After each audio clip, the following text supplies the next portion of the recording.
All right, guys, the mail just came and I got my first subs of the month. That means it's time for our next barrel and blade super unboxing. Two different subs right here, so let's open these things up and see what we got.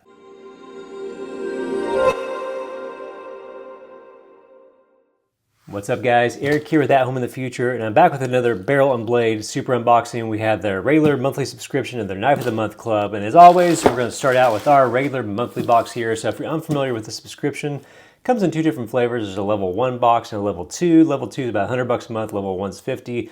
We always get level 2 in this channel, but lots of cool like tactical, prepping, survival types of stuff and everything. If you want to get the subscription for yourself, you can follow the link on the screen or down in the description. And as always, I like to say with barrel and blade, there's just never any spoilers with this one. Some of the others out there, you can get little teasers, you can kind of figure out a little bit of what's coming to you, but I never know what's going to happen with barrel and blade, which always makes it pretty interesting. So here we go, Operation 82, I think. Now I will say last month's kind of rain-oriented boxes, it's kind of hit and miss for me, so I'm excited to check this one out and see what we got this month. So here's our card, like I mentioned, level 1 on the right, and level 2 on the left, which gives you typically better stuff than you see in level 1 or different versions of stuff or just more stuff. So I'm going to unbox all this and we'll come back and take a look through it. I've got most of it unloaded now, but before we totally move on, I have to mention that Barrel and Blade, we've got this kind of packing material back. I feel like it's been a while since we've seen this, and it's stuck like crazy to this grip tape, which kind of cracks me up, but there you go. Okay, like I mentioned, we got everything kind of unpacked here, and we'll go through it one by one as we look at the card. Barrel and Blade also goes back and forth on themes. Sometimes there's like a theme for the month. Last month was the rain-oriented theme, which is kind of all over the place. Even like a ghillie suit for a rifle and stuff in it. This one is just kind of a grab bag of different stuff, so we'll go through it here. First up, we got Hos Grip Tape in camo here, which just has this stuff stuck all over it from the packaging.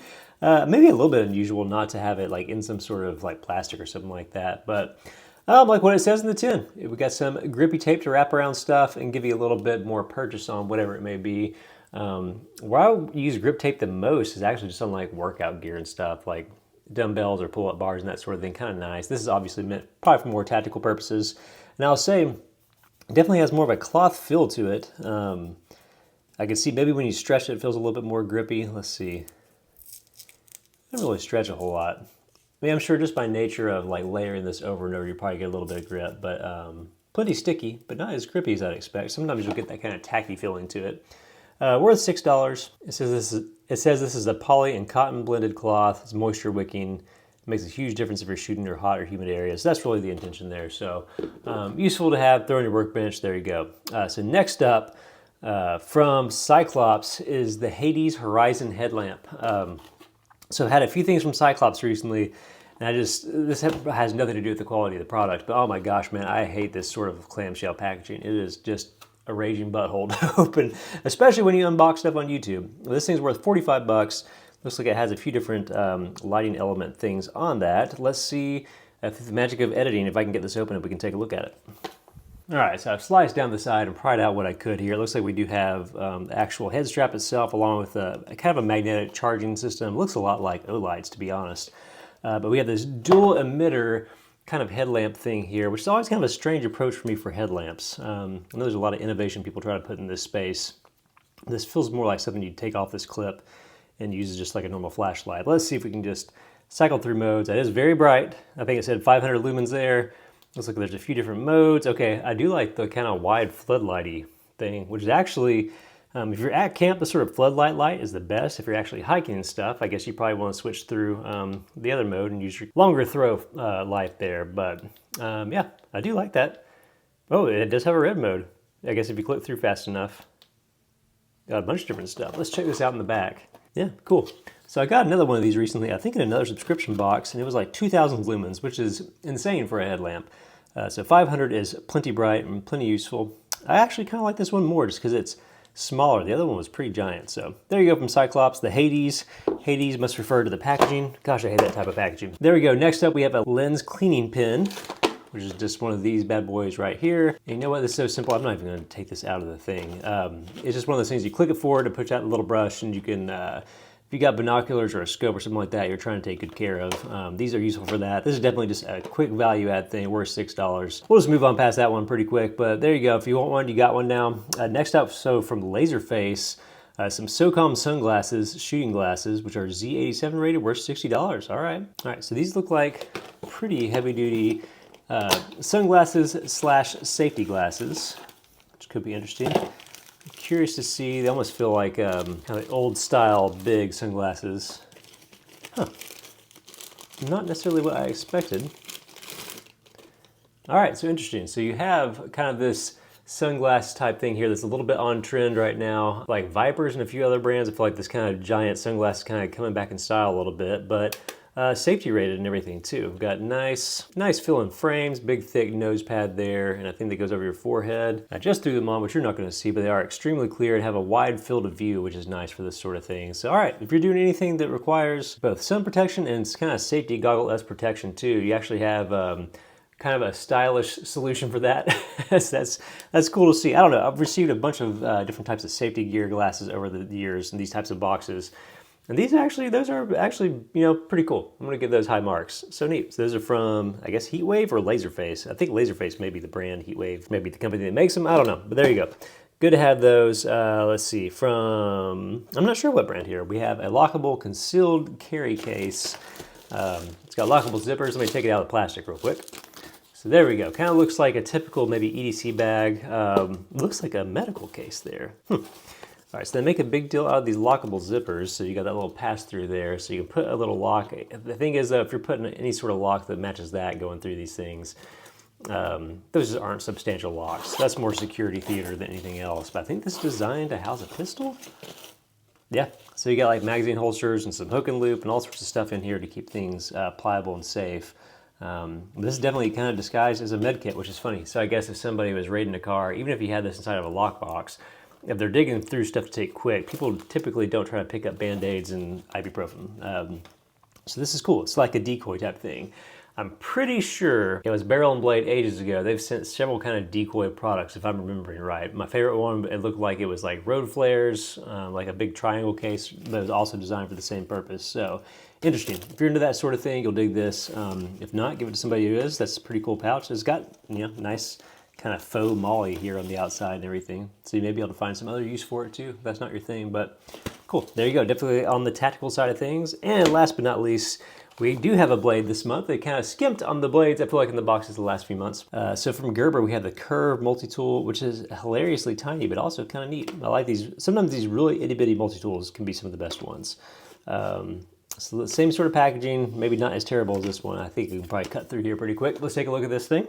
All right, so Gerber has some smaller multi-tools. I think the Dime may be the most well-known one. I have not seen this, and this kind of falls in like a micro tool category. This thing is itty-bitty. Looks like it has a tiny little flathead screwdriver. We've got a file and a Phillips head. And I'll say the steel in these are very thin. It does feel a little bit dinky. And just the action of closing it feels a little sus, as my son would say. I guess that's a little bit of a bottle opener there. Big flathead. We have this knife, which is just about as dull as it gets. So you definitely want to sharpen that thing if you want to use it for any sort of purpose. I guess, does it have a lock here? It's got some sort of mechanism. Let's see. Is there supposed to be a lock on this? Okay, so now it is fully open. It's definitely not moving. So I guess you do pull this down. Yeah, it serves as a little bit of a lock. I wonder if that does that with the other tools. Let's see. Yeah, okay. That does lock into place. Fascinating. This thing is tiny. I have not seen this one. Oh, you got a bottle opener here, it looks like. So I wonder, I guess that wasn't a bottle opener there. I guess that was kind of a nail nick to help get that up. So that's interesting. But you do have a little bottle opener, tiny little itty bitty carabiner. It's going to be hard to get that in much of anything because of what it is. But it's so tiny. I don't know. I kind of dig it. It's a really good keychain tool. And a keychain tool is not like something you're just beating to death every day. It's like a backup, like, oh man, I'm in a pinch and I need something. That file is nearly worthless. Those grooves are teeny tiny. I don't know. I kind of like this sort of thing though. So it's dinky and it's not hard to use, but also it's extremely small and so tiny. I'll say this, I like it better than the Dime. I'm not a big fan of the Gerber Dime, but I do kind of like this thing. I don't know. Kind of interesting. So I wish there was a bigger, more pocketable blade than this month. Yeah, probably, but this thing's kind of fun. So there you go. That's this month's level 2 box there. We've got this Curve multi-tool. We got some grip tape. We got a surprisingly nice headlamp. Cool safety glasses there, this little brush thing, and this little covert decoy case for a handgun or something like that. So again, if you want to get this sub for yourself, you can follow the link on the screen or down in the description. Let's move on to the next subscription this month, the Knife of the Month Club. Here we go. So the Knife of the Month Club, man, you just never know what you're going to get with this thing. This is another subscription, costs $100 a month. They promise to send you a knife that's worth way more than that. The knives are all over the place. So EDC blades, really tiny blades, really huge blades, which this seems like it's going to be a big one of. Pretty interesting if you want to get this sub for yourself. Again, follow the link on the screen or down in the description. But yeah, this one is pretty wild. There's been, I tend to prefer the smaller EDC knives. I'll just be straight up about that up front. Kind of wish they leaned more heavily towards that. But if you're a knife collector, you're probably all into all sorts of different shapes and sizes. Last month's was particularly cool. The big Sniper Blade Works blade was really neat. So I'm not sure what we have here, but it definitely feels like probably a larger fixed blade type thing. So here we go. And they kind of tend to not go back and forth as much. I feel like they do EDC blades for a few months and then do bigger ones and kind of go back. So here we go. Okay, CRKT, interesting. Let's take a look at the card. Here we go. Okay, so the CRKT HZ6, not too familiar with that. It says made for the modern warrior, worth 150 bucks. Already you're getting something more than the subscription you paid for it. Made by James Williams. The short sword. All right, so we've had kind of a larger sword before this. Let's see what this one is. Here we go. Okay. Very interesting. Big Kydex-ish sheath. You got a clip you can put on there if you want. Interesting handle there. I wonder, this is got some, not sharp edges, but like, man, you're gonna work some calluses in if you're using this thing. Let's see if we can pop it out. All right, that thing is very mean. Got a big swoop up the front from Williams Design. Low badging. I do like the coating on it. Feels very nice. Definitely has low reflectivity, which is cool and everything. As far as, again, I need to get some cutting paper. That's definitely fairly sharp. And look at that mean little piercing tip there. That can cause some trouble.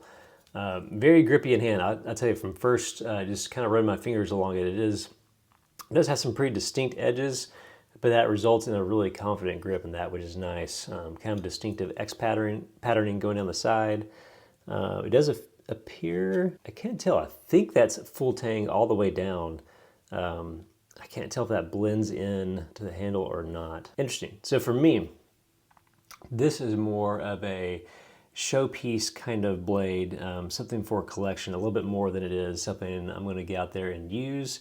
It almost feels like a filleting blade, although it's definitely set up to be more of a mean kind of weaponized type thing. Let's see if there's anything else we should know about it. Okay, it says it's a durable bolt-around sheath.